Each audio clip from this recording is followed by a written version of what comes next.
sky over Earth was no longer blue. It had turned gray from centuries of smoke, fire, and the weight of industry. Cities stretched like metal forests, filled with towers, factories, and endless machinery that hummed day and night.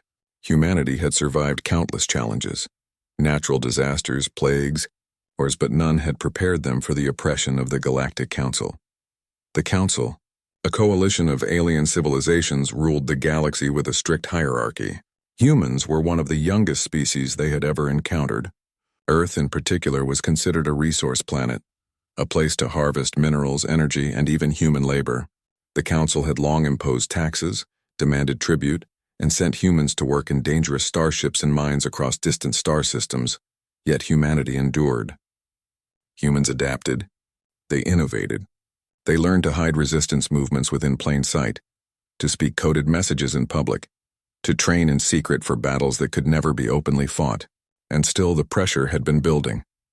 In a hidden chamber beneath the ruins of what was once New York City, leaders of the human resistance gathered. The room was cold and dim, illuminated by the soft glow of holographic displays. Maps of the galaxy floated in the air, dotted with red and blue markers showing enemy fleets and human colonies. The smell of machinery and ozone hung heavy, but no one noticed. Every mind was focused on the looming decision. Commander Elias Rourke stood at the center, tall, solid, and calm, though his eyes burned with restrained fury. Elias was no stranger to war. He had fought alien patrols in the asteroid belts near Jupiter, and led small squads that had liberated colonies from the Council's grip. But what he saw now was different. The Council was pushing humanity to the edge, and they did not even realize it. "We've tried patience," Elias said, his voice echoing softly in the chamber. "We've tried diplomacy. We've tried sending envoys negotiating, pleading. And what has it brought us?" A murmur ran through the room. Representatives from the colonies, engineers, scientists, and former military officers all listened. Death. Suffering. Slavery. Elias continued. "Every shipment of resources we send is taxed. Every human we send to the outer colonies risks being lost forever. And now they have attacked one of our own ships without warning. Millions of civilians are dead, and the Council calls it an accident." He paused. Everyone knew what he meant. The Calypso star, a civilian trade vessel, had been destroyed in orbit around Mars just 2 weeks ago. Thousands of innocent people, scientists, merchants, families, burned in the cold vacuum of space while Council ships watched. Humanity had reported it, pleaded for justice. The Council had ignored it. Elias clenched his fists. That was the last warning. Earth has been patient for too long. We cannot wait anymore. Across the table, Dr. Lena Rivas, a scientist responsible for developing some of humanity's most advanced defensive technology, spoke up. Her voice was steady, though her hands shook. "Commander, are we ready? The Council has warships across every sector. Their fleets are massive. Even with our newest weapons, we could lose billions." Elias nodded slowly. "We will not lose. Not because we are stronger than them, but because we are smarter. We are faster. We are willing to take risks they cannot imagine. They see us as weak. That is their first mistake."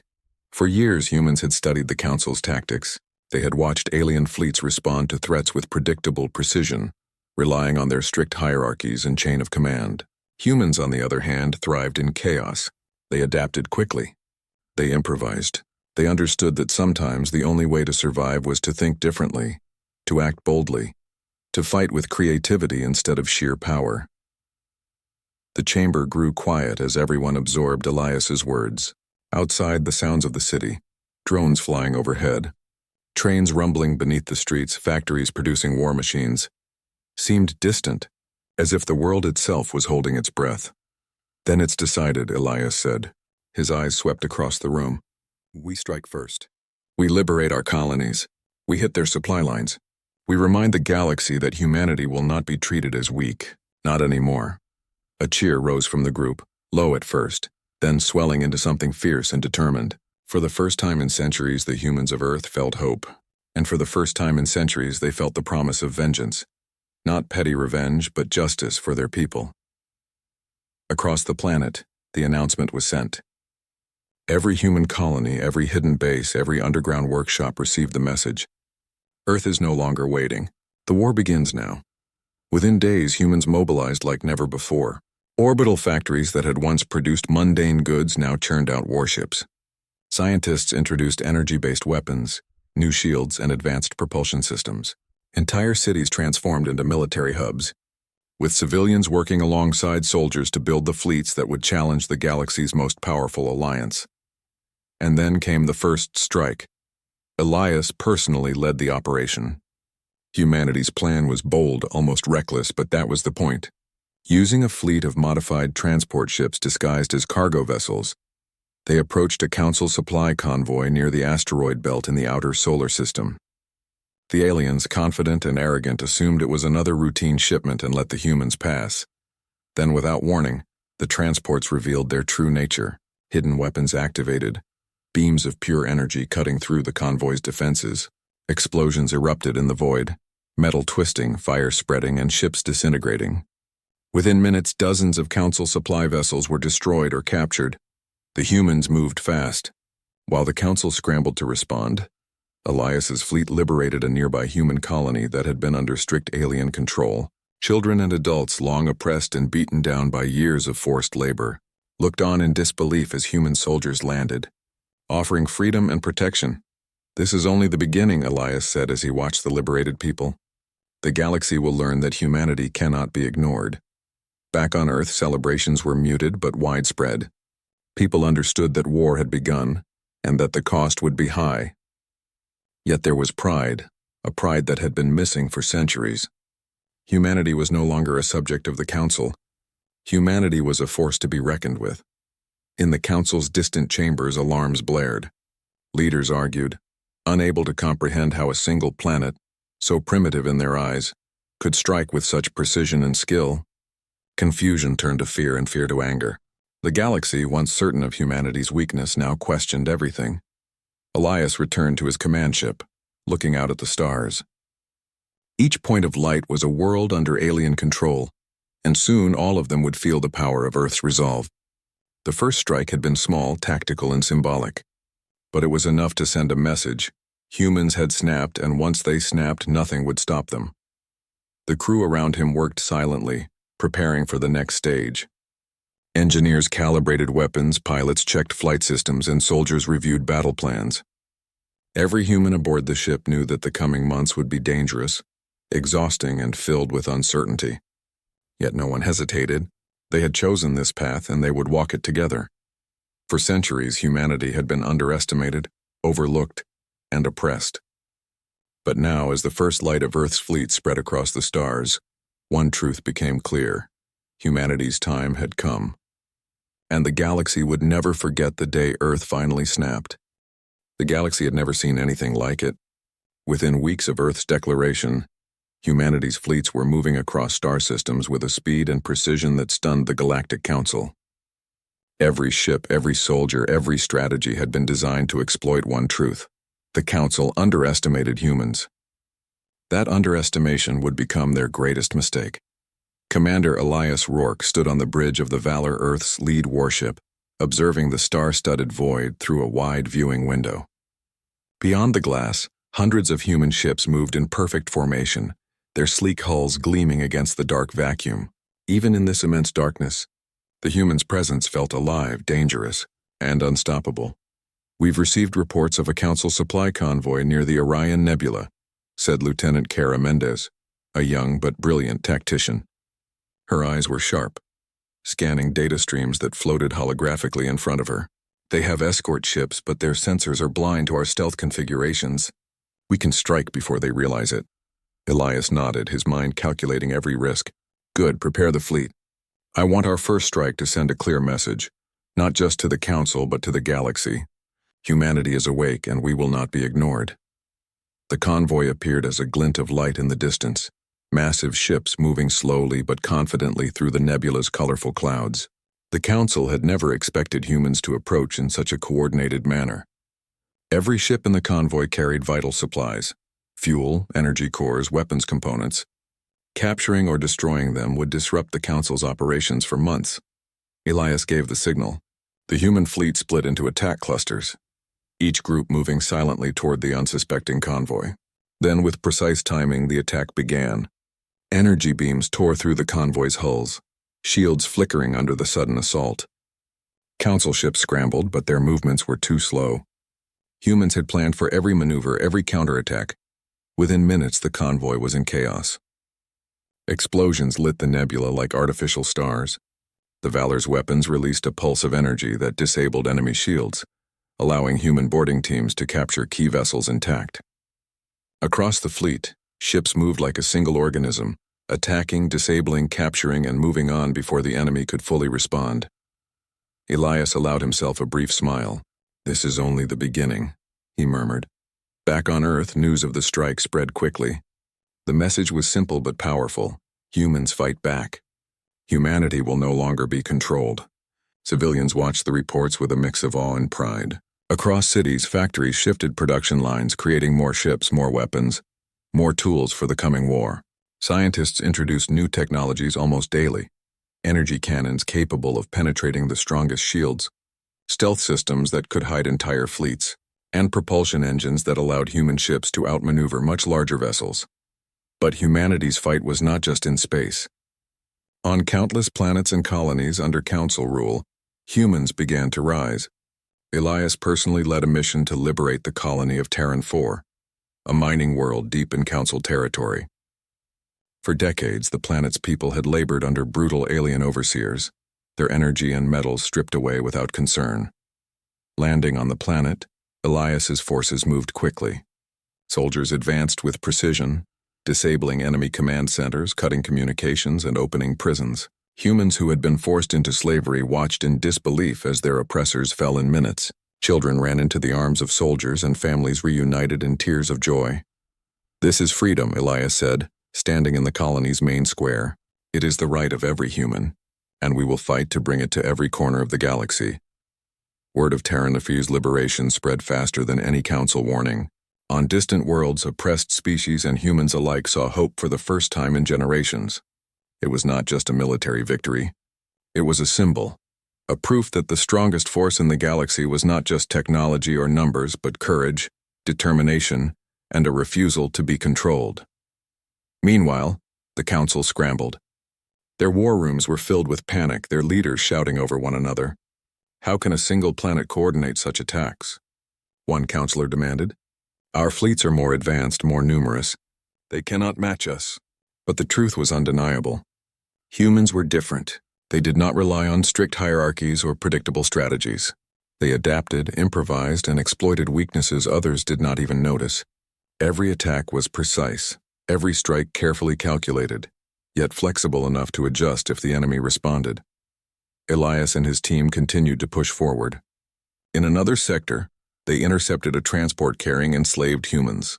Using stealth and careful strategy, they liberated the captives, turning what would have been a council victory into a humiliating defeat. The freed humans immediately joined the resistance, swelling the ranks of Earth's forces and further destabilizing council operations. In space battles, human ingenuity became legendary. Small ships moved through asteroid fields at impossible speeds, striking from angles the council never anticipated. Boarding parties used magnetic grapplers to scale massive alien vessels, disabling them from the inside. Scientists on human ships introduced new weapons mid-battle, modifying energy cannons to bypass shields in real time. Every engagement revealed a truth. Humans would not follow the rules of war. They would create their own. Despite the chaos, humanity remained disciplined. Elias understood that victory depended not on blind rage but careful planning and precise execution. Every operation was coordinated, every fleet supported every citizen involved in some way. Humans worked together in a way the Council had never imagined. Soldiers, engineers, scientists, and civilians all united by one goal: freedom and survival. As victories mounted, morale on Earth soared. Families watched transmissions from the front lines, seeing humans defeating ships 10 times their size, freeing colonies and striking fear into the hearts of alien commanders. Entire generations who had grown up under oppression finally felt pride in their species, pride in themselves. But Elias knew the fight was far from over. The Council was vast, their fleets enormous, and they would respond with overwhelming force. Humanity's first strikes were bold, but they had only scratched the surface. The galaxy was watching, and the next moves would be critical. Still, for the first time in centuries, humans did not feel fear. They felt power. They felt unity. They felt a fire that could not be extinguished. Every victory, every liberated colony, every successful strike was a reminder. Humans had snapped, and once snapped, they could not be controlled.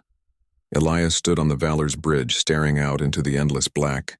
Nebulas shimmered in the distance. Distant suns glimmered like tiny diamonds, and in that vast emptiness, humanity's fleet moved like a predator among prey. "We've shown them what we can do," Elias said quietly. "And this is only the beginning." Across the galaxy, whispers began. The oppressed dared to hope. The Council began to fear. And humanity, long underestimated, had announced itself as a force that would not stop until freedom was restored and respect was earned. As Part 2 of the campaign closed, Elias and his fleet prepared for the next stage. They had proven that humans could strike, could fight, and could win. Now they would show the galaxy that Earth's power was only growing, and that every star, every colony, and every council fleet would face the consequences if they tried to suppress humanity again. In the cold, dark reaches of space, one thing was clear. The first strikes were just the opening act. Humanity had awoken, and the galaxy would never be the same again. The galaxy was changing faster than anyone had expected. Humanity's first strikes had not only shocked the Galactic Council, but had begun to send ripples across countless star systems. Alien worlds, long loyal to the Council, were beginning to question their allegiance. Human courage, determination, and ingenuity were proving contagious, and the oppressed were starting to rise. Commander Elias Rourke stood once more on the bridge of the Valor, surrounded by officers and tacticians who had become more like family than colleagues. The ship's massive viewing window revealed the glittering expanse of space, a canvas upon which the first lines of a new war were being drawn. "We've received signals from several former Council colonies," Lieutenant Cara Mendez reported, her fingers dancing across a holographic interface. "They've begun uprisings against their overlords. Some of them are already coordinating with us, offering intelligence and resources." Elias's face tightened with focus. "Good, every ally counts. Humanity cannot win alone, but we can show them that resistance is possible, that even the most controlled systems can fight back." The mission ahead was daring. A human colony on the edge of Council territory, called Vera 9, had been under strict surveillance and control for decades. It housed thousands of humans forced into labor, mining rare minerals essential for Council weapons. Liberating the colony would not only free the people, but would also strike at a vital supply network. The journey to Vera 9 was tense. Every parsec traveled brought them closer to a heavily guarded system, one that the Council had fortified with patrol fleets and orbital defense stations.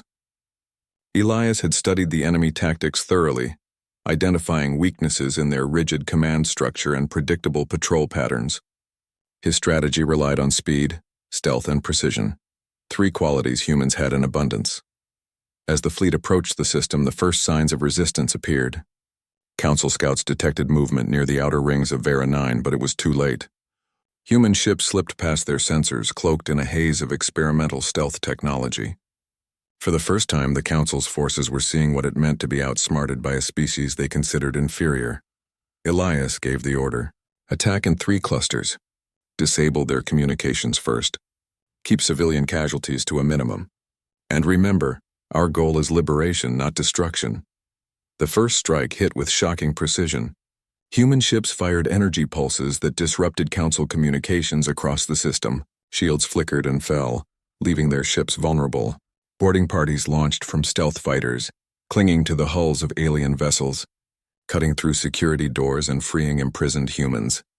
The colony erupted in chaos, but it was the right kind of chaos, controlled, calculated, and directed by the human forces. Families ran toward the soldiers, some clutching children, others carrying whatever possessions they could save. Elias moved through the central plaza, coordinating defenses and ensuring that every freed human was protected. "This is our world now," he said quietly to the liberated citizens. "You are free. You will never be slaves again, and we will keep fighting until every human in the galaxy feels the same freedom." Across the galaxy, transmissions of Vera 9's liberation spread like wildfire. Humans were no longer a local problem. They were becoming a symbol of hope, resistance, and defiance. On distant worlds, oppressed populations began to rise. Sabotage missions against Council infrastructure multiplied. Secret communications networks coordinated strikes, sharing intelligence and rallying allies. The Council panicked. Meetings that once ran with controlled authority descended into chaos. Leaders argued, accusing one another of incompetence. "We underestimated them," one counselor admitted bitterly. "We thought they were primitive. We thought Earth was weak. We were wrong." And they had been wrong in more ways than they could imagine. Human victories were not just tactical, they were psychological. The Council had relied on fear and dominance to maintain control, but now fear was turning against them. Every successful strike, every liberated colony, every human fleet that outmaneuvered a superior force became a blow to the Council's credibility. Elias watched as reports came in from the outer sectors.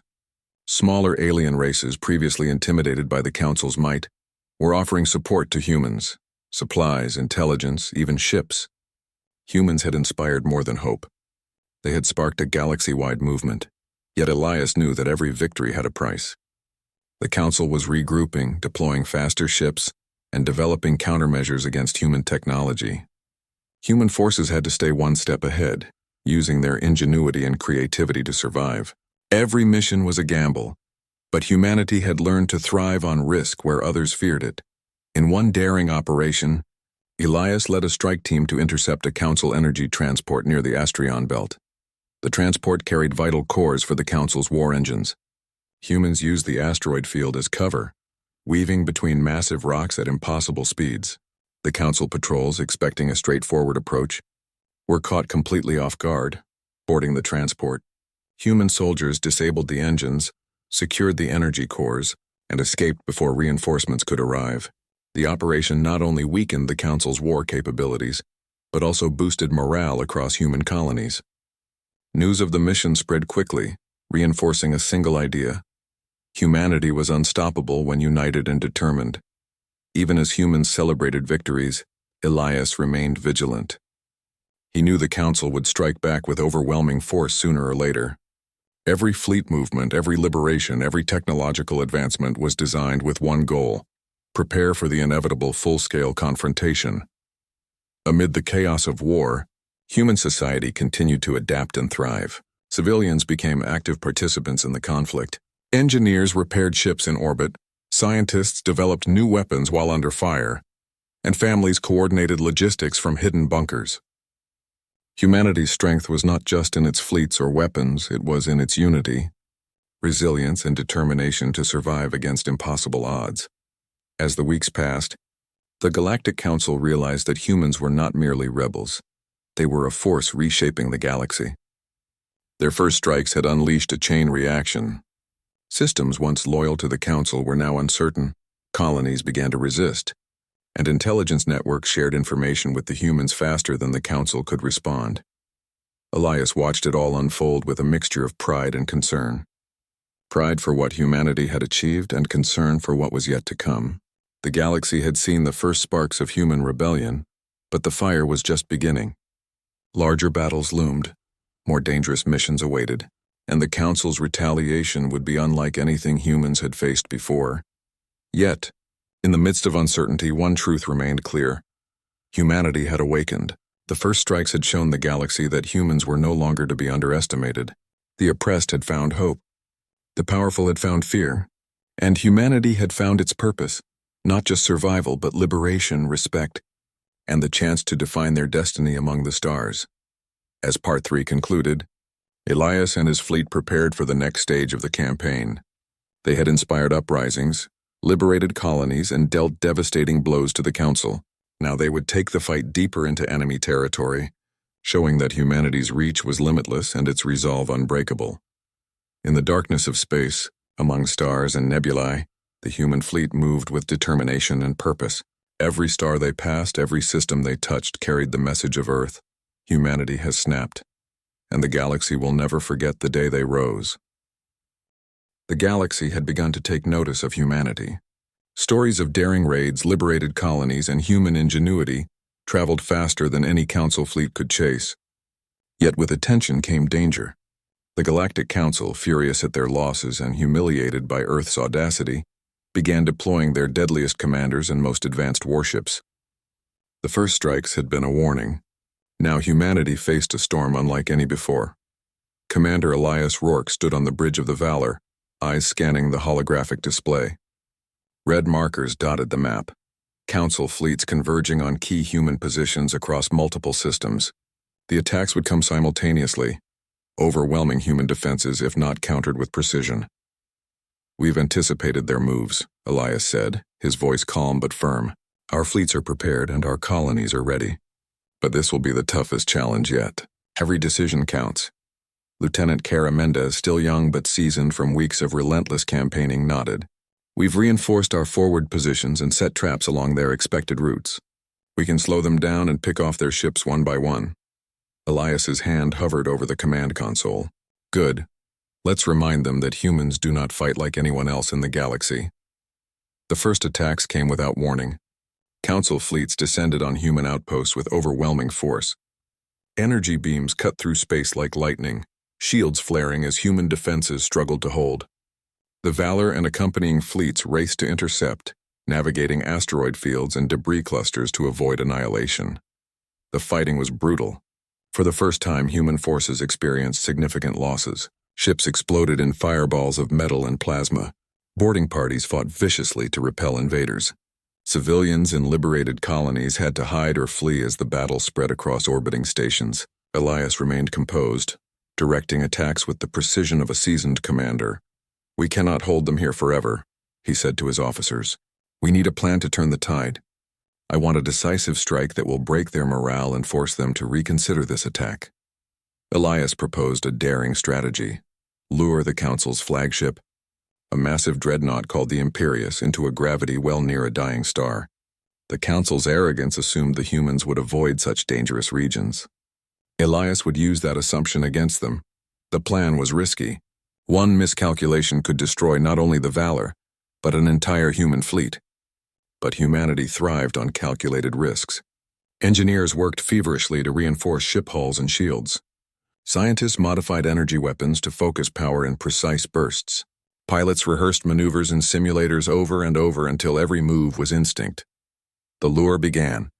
Smaller human ships skirmished along the edges of Council-controlled space, striking and retreating, drawing the Imperius and its escort ships closer to the dying star. Council commanders, eager to crush humanity's rebellion, took the bait. They chased the humans, confident in their superiority. When the Council fleet entered the star system, Elias gave the signal. Human ships split into multiple attack vectors, exploiting gravitational forces and unexpected angles. Energy beams cut through shields, engines failed, and the Council fleet was thrown into confusion. The dying star's gravity added unpredictability, making navigation treacherous for the larger, less agile ships. Elias led the boarding team personally onto the Imperius. Human soldiers trained for extreme conditions scaled the massive vessel with magnetic grapples, avoiding detection. Inside, they moved swiftly, disabling command centers, sabotaging engines, and redirecting the ship's power. The Council's flagship, once a symbol of invincibility, was rendered powerless. From the bridge of the Valor, Elias watched as the Imperius drifted toward the star. A controlled detonation inside the ship sent it spiraling, a fiery spectacle that illuminated the system. The Council fleet, witnessing their flagship's destruction, hesitated and retreated in disarray. The morale of humanity soared, while the Council faced a rare defeat on a massive scale. Meanwhile, liberated colonies began to organize defenses. Civilians who had once fled from oppression now helped repair ships, build fortifications, and train new recruits. Humanity's strength lay not only in its technology and tactics, but in its ability to unify entire populations. Every freed human became a soldier, an engineer, a strategist, or a supporter in the growing rebellion. Yet Elias knew this was only a temporary victory. The Council would not rest.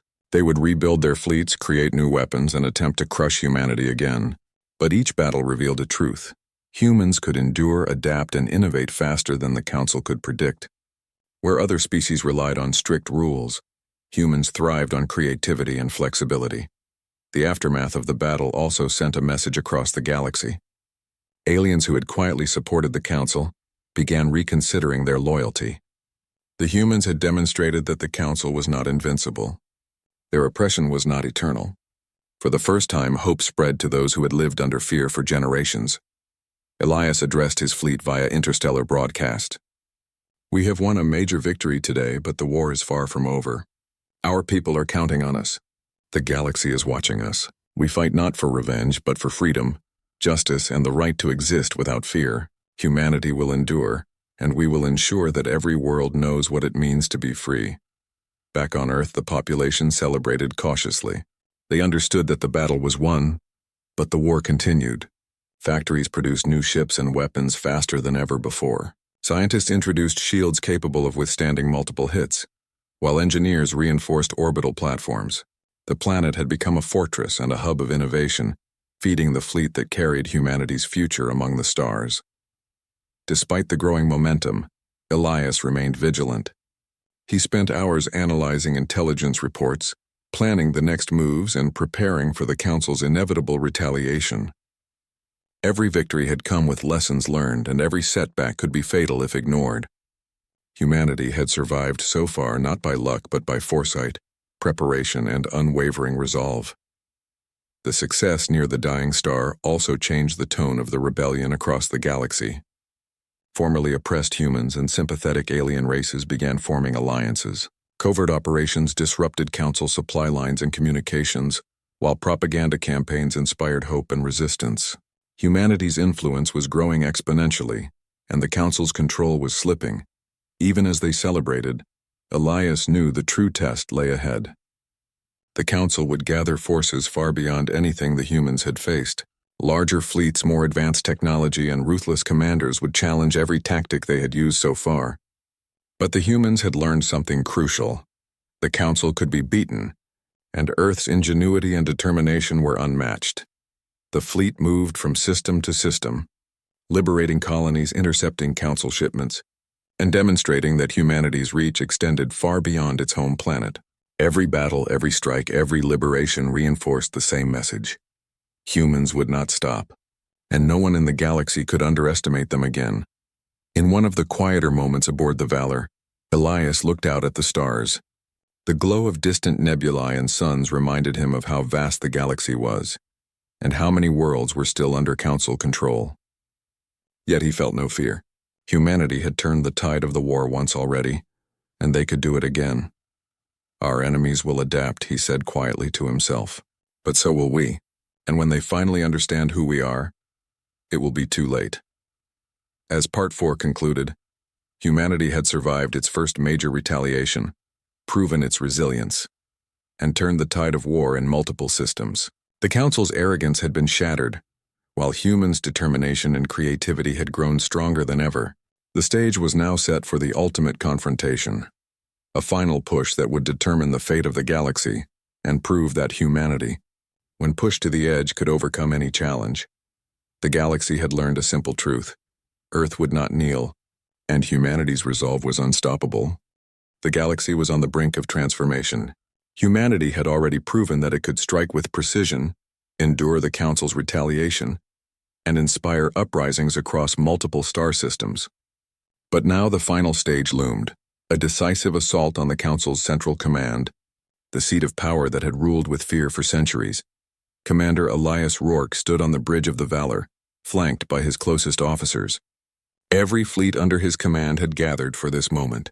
Ships from Earth, liberated human colonies, and allied species formed a massive armada, united for the first time under one banner of freedom. "Today," Elias said, voice steady but commanding, "we fight not just for Earth, not just for our people, but for every world that has suffered under oppression. The Council has ruled through fear and force. They will see that courage, unity, and ingenuity are stronger than tyranny. Humanity will lead the galaxy into a new age." The target was the Council's central station, a massive fortress orbiting a dead star at the heart of Council space. Its defenses were unparalleled: energy shields that could withstand direct hits from entire fleets, thousands of automated defense drones, and elite Council soldiers trained in centuries of warfare. But humanity had prepared. Years of observation, countless missions, and the experience of dozens of battles had given them the knowledge to exploit every weakness. As the human fleet approached, the council scrambled. Commanders shouted orders, trying to organize defenses against an enemy they had long dismissed. They had underestimated Earth's audacity before, and now they faced the full force of a species they had considered weak. Elias divided the armada into strategic groups. One would attack from the front, drawing fire. Another, stealth ships carrying elite boarding teams, would infiltrate the station's defenses from unexpected angles. A third group would deploy energy disruptors, designed to weaken the station's shields and disable automated defenses. Every move was calculated yet flexible enough to adapt to changing circumstances. The first volley hit. Human energy cannons tore through the station's outer defenses, smaller ships darting in and out of fire. Explosions lit the void like artificial stars, and alarms rang across the council's fortress. Elias's heart pounded with anticipation, but his mind remained clear. "Focus on precision," he ordered. "Protect civilians and freed humans. Every action counts." Stealth teams led by Elias and his top commanders slipped past outer patrols, infiltrating the station's internal systems. They disabled communications, sabotaged power cores, and freed prisoners. Alien guards, highly trained and armed with advanced weapons, were met with human ingenuity, improvised traps, rapid teamwork, and unrelenting courage.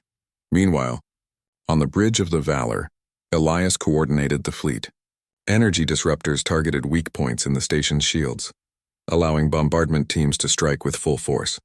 Ships moved with synchronization that the Council could not anticipate. For the first time, humanity's combination of technology, strategy, and adaptability was overwhelming the Council's defenses. Inside the station, the boarding parties reached the central command hub. The Council's leaders, confident that no force could breach their fortress, were stunned to find humans inside.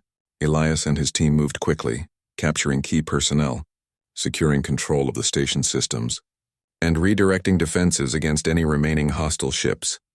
"Command is ours," Elias reported to the fleet. "Begin final operations." From orbit, the human armada launched the last phase. Massive energy pulses struck the station, cutting off its remaining shields. Ships entered docking bays and opened fire on resistance points. Explosions erupted throughout the fortress, shaking its massive structure. Yet every move was controlled.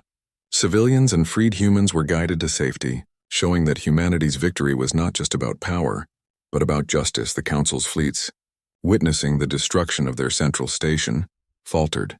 Confusion spread like wildfire through their ranks. Some ships retreated, others surrendered, and some were captured. For centuries, the galaxy had feared the Council. Now, for the first time, their power was broken. Elias stood on the bridge, watching the chaos unfold with calm determination. "This is what happens when courage meets unity," he said softly. "This is what happens when a species refuses to be controlled." With the station secured, humanity's influence spread rapidly. The liberated Council fleets, impressed by the humans' efficiency and strategy, began cooperating. Formerly loyal alien species joined the cause, realizing that the Council's rule had been maintained through fear rather than respect. Entire systems, once under strict control, declared independence, swearing allegiance to a new coalition led by Earth and its allies. Elias addressed the galaxy through a secure transmission.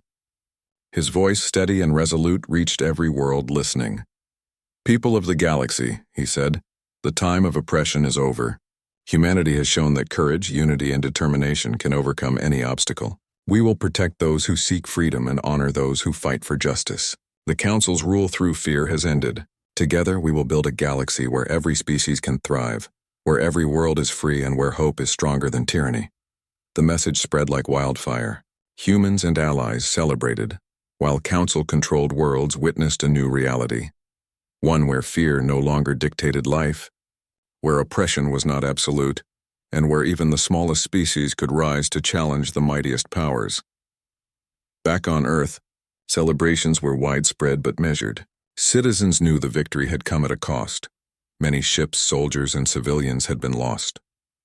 Yet they also knew that humanity had changed the course of history. Children looked up at the stars with wonder, knowing that their world had stood against the galaxy's greatest power and prevailed. Elias walked among the people in the capital city, observing the quiet determination in their eyes. Scientists returned from frontline missions, Engineers repaired orbital stations and families rebuilt what had been damaged. Every person contributed to the new world humanity was forging, one based on freedom, resilience, and the lessons learned from years of struggle. In the Council's remaining strongholds, leaders tried to regroup, but the message was clear: their era was over. Humanity's rise had inspired the galaxy, proving that no empire, no matter how powerful, could suppress courage and determination. Elias returned to the Valor, reflecting on the journey. From the first strike near the Orion Nebula to the liberation of countless colonies, humanity had grown stronger, smarter, and more united. The war had tested every aspect of their species: morale, strategy, technology, and endurance. Yet humans had prevailed not through sheer numbers alone, but through adaptability, creativity, and an unwavering commitment to freedom. The galaxy will remember this day, Elias said, looking out at the stars. Not for the battles fought, but for the spirit we carried. Humanity has not just survived, we have led. And now we must ensure that every world knows what it means to be free. Plans for the future were already underway. Humanity would help rebuild liberated worlds, establish alliances with newly freed species, and ensure that the galaxy remained a place where justice and freedom prevailed. Earth would continue to lead, not as a conqueror, but as a protector and guide. In every liberated colony, humans and allies worked side by side, repairing damage, restoring systems, and planning for a cooperative future. The galaxy had been scarred by war, but it was also filled with hope. The hope that even in the darkest times, courage and unity could bring light. Elias stood on the bridge of the Valor, watching fleets move through the stars, carrying peace, protection, and promise to distant worlds. He thought of every human who had fought, every life lost, every victory earned. Humanity had achieved the impossible, proving that determination, intelligence, and resilience could overcome the greatest challenges. The galaxy had changed forever. Earth had shown what it meant to fight with courage and honor. Humanity had snapped, and in doing so had unleashed a force that would guide the galaxy into a new era. As the stars stretched endlessly before them, Elias knew one truth above all: humanity would continue to rise, inspire, and protect. The Council's reign of fear was over. The age of freedom had begun, and the galaxy would never forget the day Earth finally snapped.